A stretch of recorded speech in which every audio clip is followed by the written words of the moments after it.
So of course it's a concern that I have, but I think my operation's like, so it's not huge yet. Stream, yeah. But the thing is, I think it's better to ask for forgiveness than to ask for permission.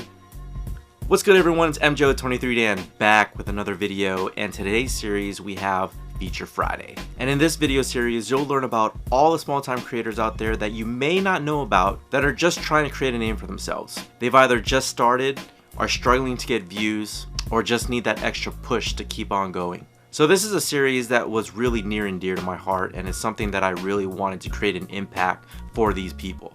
So if this is something that you're interested in, click the link up above to find out how to enter. Other than that, these are the creators and their story. I hope you guys enjoy. Take care.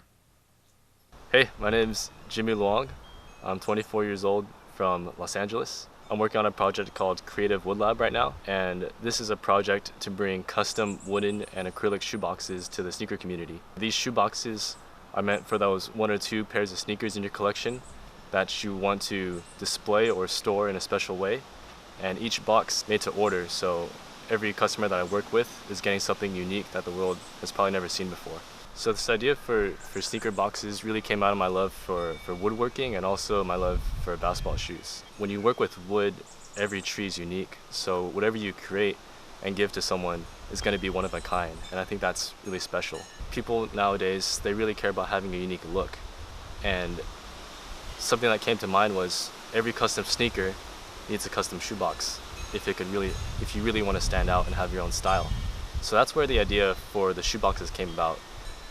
Again, they're meant to be one of a kind, and I want these to be something that someone will display in their living room or show to their friends, or really just keep as something that's special to them. So to be able to create that and collaborate with people and create something that's special, that's really meaningful for me. Alright, so this is the wood shop. This is where the fabrication and the assembly of boxes takes place. I work with a lot of hand tools in here. But a lot of the material comes from a larger wood shop and acrylic supplier that I use and work with. So you can see here, here's some examples of what I made. This is one of the early prototypes, this Nike box here. It has a slide up. Slowly slide it up like that. And it has a simple logo, it's very clean. It has a nice slide out here. This is a box that I made for a client very recently. This is a Yeezy 350 box, and you could tell that I've been starting to become a little bit more adventurous with the design and stuff. So I really like this boost here. It looks really nice with a wood grain, and these are all laser etched. In the back you have the Adidas branding here, and I do need to clean it up a bit with that glue. And then in the front, this is something that I added recently, is the drop down. So you can see it drop down here and then come back up. And I was going to use magnets, but it's flush, so it doesn't need them, which is nice. This box here is more of a concept box that I use to show image transfer. It has 2 of the GOATs on it, Jordan and Kobe. And you can see here there's a couple different images that I used. This box was fun to make, and I want to keep it in here for a while. The image transfer process was difficult at first. You could tell, I got a little bit better as time went on with this image here. This one's really cool. Pippen, Kobe, Jordan. It's one of my favorite images. So you can't do the magnets because of the flush? I don't need to, because it's gonna stay up. Oh, okay. I was gonna add magnets on the top here and right there, so then when you go up like this, it'll just stay. Yeah. But there's no need, because luckily the wood that I cut was flush. This is so sick, dude. This is awesome work. Thanks. Super clean. I've gotten the attention of Nike already. Oh, okay. One of my boxes that looks like this one that we're gonna make today is with someone on their team. And they've already reached out and all. Yeah, reached out and Ooh, stuff. Spoiler alert. Yeah, but the hard part is the feasibility of creating these en masse, because as you'll see today, creating these on scale is going to be kind of time consuming, but that the time and the effort that goes into each of these, I think, is what makes them really fun and unique. So from start to finish, say like one of these boxes right here. Right. How long would it take you to make a box like this? As simple. Yeah. So let's just say I had to make the exterior of this box here. Cutting the wood and sourcing the wood, would probably take 2 hours to make him cut the size correctly. And what type of wood are we using here? Yeah, so this is Baltic birch. It's from the area near the Baltic Sea, so it's like near Russia and Scandinavia.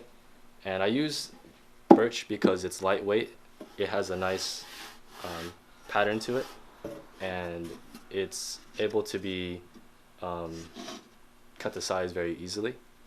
And I have it in plywood form because when you use plywood, you have multiple layers, and that makes them easier to glue using wood glue. Okay. Yeah. So going back to how long these would take, typical box like this, a slide out box. Oh yeah, so a slide out box would probably take anywhere from 6 to 8 hours. And then the etching, it depends on the design of the etching. The etching could take like an hour or two. And is that done by machine then? Yeah, the etching's done by machine, but I design it using design programs. Okay. Mm-hmm. And then actually putting together the box, glue and nails, or just... So I prefer to work with glue, so you have a nice, flush construction. Mm-hmm. And that altogether, a box can take anywhere from 8 to 10 hours. So what do you see your turnaround being if, say you start getting busy and people start contacting you? How many boxes? I mean, I guess it depends on the design, but how many boxes would you say on average you'd be able to pump out? I mean, just being by yourself, right? Yeah. Yeah. Probably in a week, probably like 3 to 4 a week if I really hustled. Mm-hmm. Because you have a full-time job, obviously, too. So. Yeah. So something that I think sets my work apart from other customizers is that I work really closely with my clients. So when someone contacts me either through like email, Facebook, or Instagram, the first thing they'll do is probably say like, hey, I want you to recreate this box. And then I'll ask them to send me a picture. And then what I'll do is send them pictures of my previous work, and then we'll talk with each other, we'll discuss it, and then I like to have this collaborative process where both of us work together and create this design together to create something that we both can agree with that is going to be good. Now this is a 3D design program I use called Autodesk Fusion 360. It's a program that a lot of engineers use just to create prototypes and stuff. But what I've done here is create a mock-up of the box that you're going to see later today. And what I can do here is just put any image that I want on the panels, and then I'll send my clients pictures of these mock-ups, and then we'll be able to work together and make the box look like something that we both agree will be cool. After we decided on the initial design together, I'll start constructing the box, gathering materials, and as I build the box at certain stages, I'll send my client pictures of the construction, so that way they're still involved in the construction and design process, and if any modifications need to be made or if we have new ideas, then we'll still have time to incorporate them together. And then once the final product is complete, I'll send a final picture to my client, and then it goes out for shipping. I like to work with clients that I've worked with before because they might want something that's similar, but we've also established this collaboration together, so working with them is actually easier for me, and we save a lot of time. So when I work with repeat clients, then we can talk about reduced pricing, and we can talk about mass production of boxes, or even creating a series of boxes that maybe have a little bit of change in each of them, but that are going to be easier to design and also construct. So I love to work with repeat clients. We're going to create a remake of a Sean Wotherspoon inspired box that I made. I'm actually going to go to LA this weekend for a visit back home, and I'll also be visiting the Round 2 store, so I'm going to bring this box with me and then see if I can get some feedback from their team. So this is a concept box. This box takes a long time to make because you have 3 different materials. You have the acrylic, this is going to be the lid, you have epoxy, different colors of epoxy that we're going to work on today. And then you also have the wood here on the base and the acrylic sides that I've made some designs on with etching. I'm going to bring the two panels, wood panels, over here just to show you real quick. So this is the impression of the shoe. I think this will be something that a lot of people will want to incorporate on their boxes, because you can just see what shoe's inside the box without having to look inside. And then this is something very personal that I thought tells a story of round two, where they started in Virginia and then moved to LA and then New York. So I love adding these personal touches to the boxes that I create. It really helps tell a story, and that's the fun part of this. Cool. So to give you a preview of the construction, these are miter cut using a table saw. These are going to go down here, attached with wood glue, like so. And then these are going to be clamped on the sides, and the lid will just be slid on top.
So the name Creative Wood Lab, it's really two parts. One, creative, is creative in Danish, so it's Kreativ.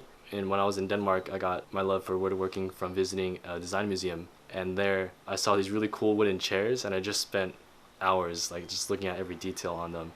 And their craftsmanship was really inspiring because they put so much thought into creating something that looked really simple but was also very functional.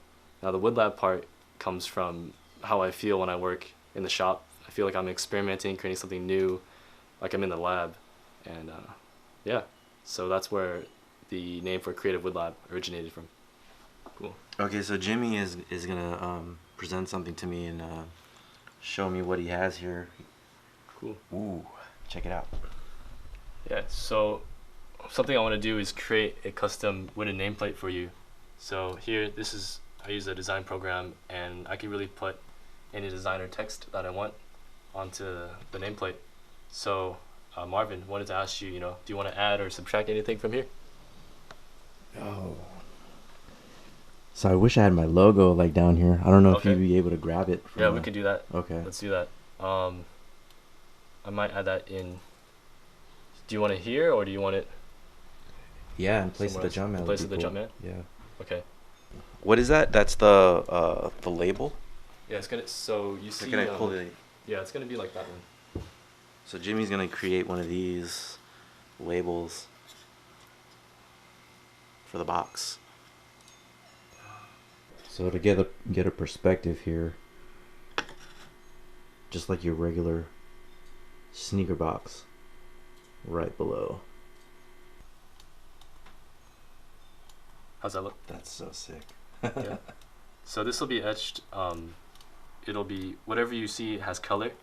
We'll have the etching into it. So we might not be able to get this red gradient in, but you'll have that. The general shape of it going. And this is where the actual work will be done on this laptop. Yeah, for yeah, the sure. machine. Yeah, so this laptop's connected to the laser cutter, and I just need to prepare the image, and then everything's in millimeters. So this will be about 150 by 70 millimeters, and I'm gonna need to tell the program that. I have fire extinguishers next to this just in case, because things do catch on fire. Okay. And there's water cooling and stuff, so just a lot of some fun modifications to do. Yeah, he's not kidding. He has it right there. Yeah. So I'm gonna adjust the laser strength to something that I know will look good. So we gotta put this down because we don't want to get the laser into our eyes. So all right, here we go.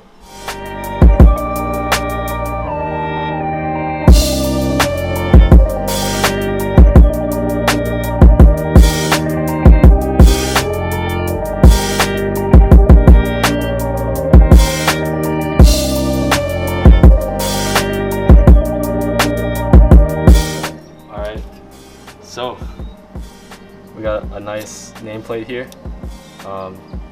You can see some of the lines here. So the logo did come out, but what works well with the laser is when we have like very thick lines and a lot of contrast between things in the logo. So I think it actually came out okay. Yeah, I think so too. Yeah. And now you have a professional Air Jordan Collector nameplate. Yeah. Thank you, Jimmy. For sure. Yeah. Yeah, so you can find me on my website, kreativewoodlab.com. You can find it below. Also on Instagram, kreativewoodlab, and the Facebook page, kreativewoodlab. And it'll all be linked below. And just want to say thanks so much to Marvin. I really appreciate this, and I think the greater community does as well. And it's just been a blast to make this video with you, and wish you luck. Thank you, sir. Sure.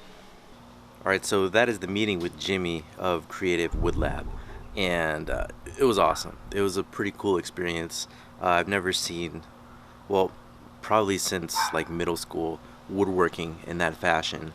But you know, just having to like laser etch like something personal like this, I thought it was pretty cool.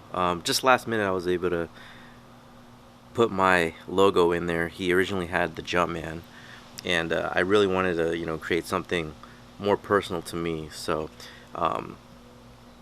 yeah, I think it's pretty cool. So this is actually the label to one of the boxes there, and I'm assuming he's gonna be sending me a box. But anyways, if you guys are interested in you know, a box for yourself, he said that you can use promo code MJO23Dan or mention my name, Marvin, and you know, go ahead and contact him via direct message on his website or via email. I'll put all that information down in the description below, and you can inquire for yourself. But totally awesome guy, well worth the trip.